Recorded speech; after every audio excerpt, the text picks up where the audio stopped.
All right, I'm going to show you in this second video volumes rotated about other lines, but vertical ones. So rotated about lines that are going vertical. So we learned about the y-axis, that's a vertical line. And if you remember, the formula was 2 pi, and this distance here was your radius, x. That's how far. Remember, the distance your cross-section is from what you're rotating about is always your radius.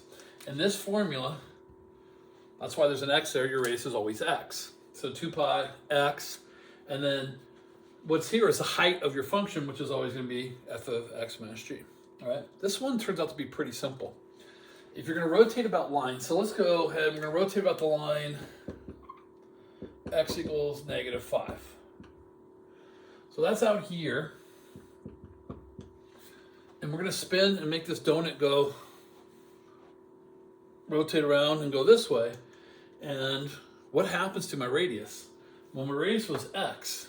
Well, all we did was add another 5. Because you're rotating, so now it's going to be a much bigger donut, so the radius is x plus 5. It's a huge donut. It's going to take a long time to go around. So now all I do is change the radius, and that's the radius. So my volume,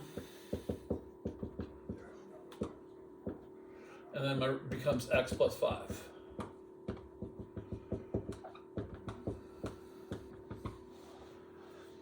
So my radius is x plus 5, and that's the only thing that changes. The height of the cross-section doesn't change. It's still the same height as it did before. All right?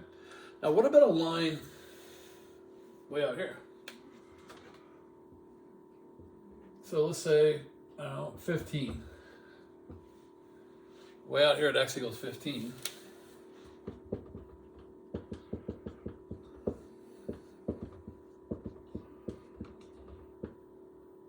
So I know I still am going to make a cylinder. So when our cross section is parallel, so the line's vertical, I'm going to always make a cylinder. So that's why I know it's the cylinder formula. And the ones we did in the previous video, we always make it a circle.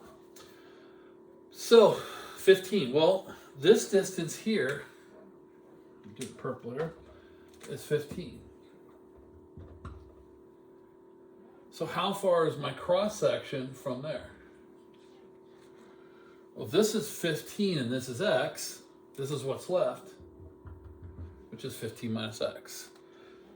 Because if it's 15 total and you're using up x of it, so like let's say x was 3, 15 minus 3, that would be 12, because they have to add up to it.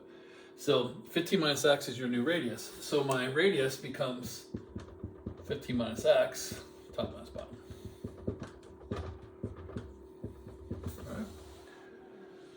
And that's how you rotate about other lines. You just have to adjust the radius. As we see, the radius is the only thing I changed. And the radius has to change, and that's it. And everything else, the height doesn't change. So it's pretty simple. We don't get this question very often. They haven't asked us to rotate these in a long time, but you know that's how you would do those, all right? So now we've learned how to rotate everything this way and everything this way, okay?